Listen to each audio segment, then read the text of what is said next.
گناہوں کا ایک اثر یہ کہ انسان رسول اللہ صلی اللہ علیہ وسلم کی لعنت کا مستحق بن جاتا ہے۔ نبی علیہ السلام نے بعض گناہ کرنے والوں پر حدیث پاک میں لعنت فرمائی ہے۔ مثال کے طور پر جو عورت غیر عورت کے بالوں کو اپنے بالوں میں ملا کر لمبا کرے، اس طرح کا فیشن کرے کہ 100 پیس بن جائے، تو نبی علیہ السلام نے حدیث پاک میں ایسی عورت کے اوپر لعنت فرمائی ہے۔ حدیث پاک میں نبی علیہ السلام نے سود لینے والے پر، دینے والے پر، لکھنے والے پر، گواہ بننے والے پر، ان سب کے اوپر لعنت فرمائی ہے۔ سود کی اتنی بے برکتی ہوتی ہے کہ بتا نہیں سکتے۔ میں نے اپنی زندگی میں کم از کم درجنوں لوگوں کو سود کی وجہ سے ڈوبتے ہوئے دیکھا ہے۔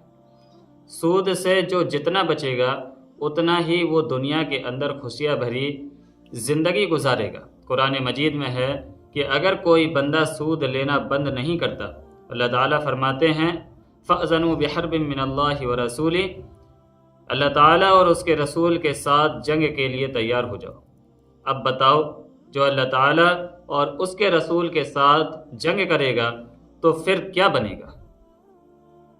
اس لیے ہمارے مشائخ نے فرمایا کہ اگر کسی بندے کا سود بنتا بھی ہو تو وہ اس کو لے کر کہیں لیٹرینیں بنتی ہیں وہاں لگا دے، اور اس پر اجر کا دل میں ارادہ بھی نہ کرے، یہ بھی نہ سوچے کہ مجھے اجر ملے گا، نہیں، یہ تو مصیبت سے جان چھڑا رہا ہوں۔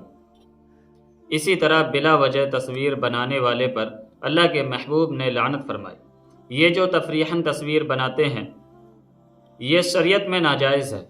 ایک ہے شناختی کارڈ کے لیے تصویر بنانا، علماء نے اس کو مجبوری کہا ہے۔ پاسپورٹ بنوانا ہے، کارڈ بنوانا ہے، ملکوں کے سفر ہیں، حج عمرے کا سفر ہے، تو یہ وقت کی مجبوری ہے۔ لیکن شادی بیاہ کے فوٹو بنوانے یا عورت مرد کے تفریحاً تصویریں بنوانا حرام ہے، اور جس گھر میں تصویریں ہوں اس میں اللہ کی رحمت کا فرشتہ نہیں آتا۔ اسی طرح جو مشروط حلالہ کرے، یعنی نکاح سے پہلے نیت ہو یا پہلے سے ہی طے ہو جائے کہ نکاح کر لیتے ہیں، اتنے دنوں بعد میں طلاق دے دوں گا۔ اور ایک حدیث پاک میں فرمایا کہ جو مسلمان پر لوہے کے ساتھ اشارہ کرے، حملہ کا اشارہ، چاقو کا اشارہ، تیر کا اشارہ، بندوق کا اشارہ، صرف اشارہ کرنے والے پر بھی اللہ کے محبوب نے لعنت فرمائی ہے۔ اشارہ کرنے والے پر بھی، اور اگر مسلمان کو زخم پہنچائے یا قتل کر دے، اللہ اکبر، جتنا ناراضگی کا اظہار اللہ رب العزت نے اس گناہ پر کیا، اتنا ناراضگی کا اظہار کسی گناہ پر نہیں کیا۔ اب دیکھیے، وَمَن يَقْتُلْ مُؤْمِنًا مُتَعَمِّدًا فَجَزَاؤُهُ جَهَنَّمُ، جس نے جان بوجھ کر مومن کو قتل کر دیا اس کی سزا جہنم ہے۔ اتنی بات کر دی جاتی تو بہت تھا کہ جہنم میں پہنچ گیا، نہیں، خالداً فیہا، ہمیشہ ہمیش جہنم میں رہے گا۔ اب بھائی اتنا ہی کہہ دیا جاتا تو بہت بھی تھا، وَغَضَبَ اللَّهُ عَلَيْهِ، اس پر اللہ کا غضب ہوگا، اور اتنا ہی کہہ دیا جاتا تو بھی بہت تھا، نہیں، وَلَعَنَهُ، اور اللہ کی لعنتیں ہوں گی، وَأَعَدَّ لَهُمْ عَذَابًا أَلِيمًا، اتنے اللہ رب العزت نے غصے کا اظہار کسی گناہ پر نہیں فرمایا، اور آج اس کو معمولی بات سمجھتے ہیں۔ محفل میں بیٹھے ہوئے بات کرتے ہوئے جیب سے کوئی چیز نکال کر رکھ دیتے ہیں، یہ مومن کی طرف اشارہ کرنے کے مترادف ہے۔ نبی علیہ السلام نے لعنت فرمائی شراب پینے والے پر، پلانے والے پر، نچوڑنے والے پر، بیچنے والے پر، خریدنے والے پر، اور لاد کر ایک جگہ سے دوسری جگہ پہنچانے والے پر۔ یہ ام الخبائث ہے، یہ ایک گناہ نہیں ہوتی، یہ گناہوں کا دروازہ کھول دیتی ہے۔ جو لوگ سمندر میں نہیں ڈوبتے وہ بوتل میں ڈوب جاتے ہیں، بہت بری عادت ہے، اور اکثر یہ برے دوستوں سے پڑتی ہے، اور ایک دفعہ ٹیسٹ کرواتے ہیں، ٹیسٹ تو کرو، اور اسی میں بندے کی زندگی تباہ ہو جاتی ہے۔ اسی لیے لیلۃ القدر میں بڑے بڑے گناہوں کی مغفرت ہو جاتی ہے۔ شراب پینے والا جب تک توبہ نہ کرے اللہ رب العزت اس کی مغفرت نہیں فرماتے۔ نشہ آور باقی چیزیں وہ بھی اسی پر قیاس کر لینی چاہیے، کیونکہ آج کے دور میں فقط شراب کا نشہ ہی نہیں، بہت سی چیزوں کا نشہ آ گیا ہے۔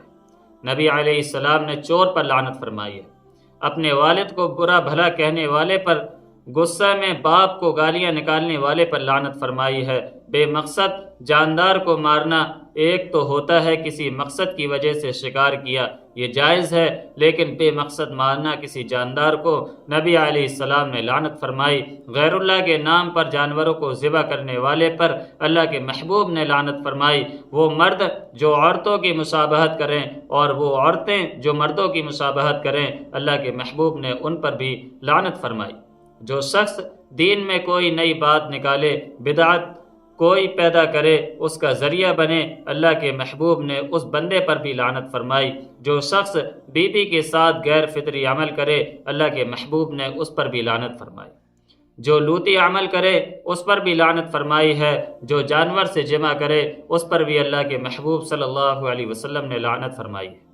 جو انسان مسلمانوں کو دھوکہ دے، اللہ کے محبوب نے اس پر بھی لعنت فرمائی ہے۔ اور ایک بڑی اہم بات کہ جو شخص بیوی کو خاوند کے خلاف بھڑکائے یا غلام کو آقا کے خلاف بھڑکائے، اللہ کے محبوب نے اس پر بھی لعنت فرمائی ہے۔ اور اس میں بڑے بڑے شریف شامل ہو جاتے ہیں۔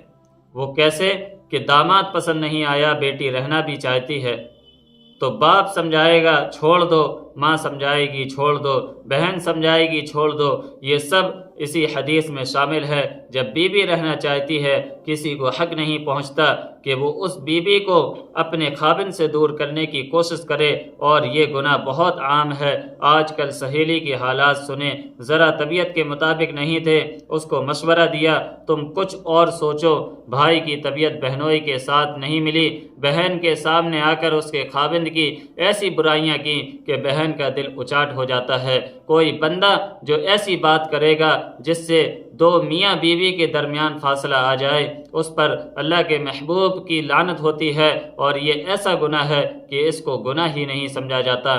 یاد رکھیں، میاں بیوی کو مل کر رہنا اللہ تعالیٰ کو اتنا پسندیدہ ہے کہ دیکھنے میں جھوٹ کبیرہ گناہ ہے، مگر اللہ رب العزت نے میاں بیوی کے ملاپ کی خاطر اپنے اس حق کو بھی معاف کر دیا۔ فرمایا جو ناراض میاں بیوی میں صلح کروانے کے لیے اگر کوئی جھوٹ کی بات بھی کر دے گا، میں پروردگار اس جھوٹ کو بھی معاف کر دوں گا۔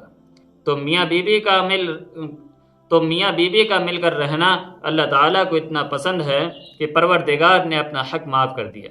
ہم کون ہوتے ہیں میاں بیوی کے درمیان فاصلہ کرنے والے؟ اسی طرح جو عورتیں قبروں پر جائیں، سجدہ کریں، چراغ جلائیں، رسومات کریں، اللہ تعالیٰ کے محبوب نے ان عورتوں پر بھی لعنت فرمائی ہے۔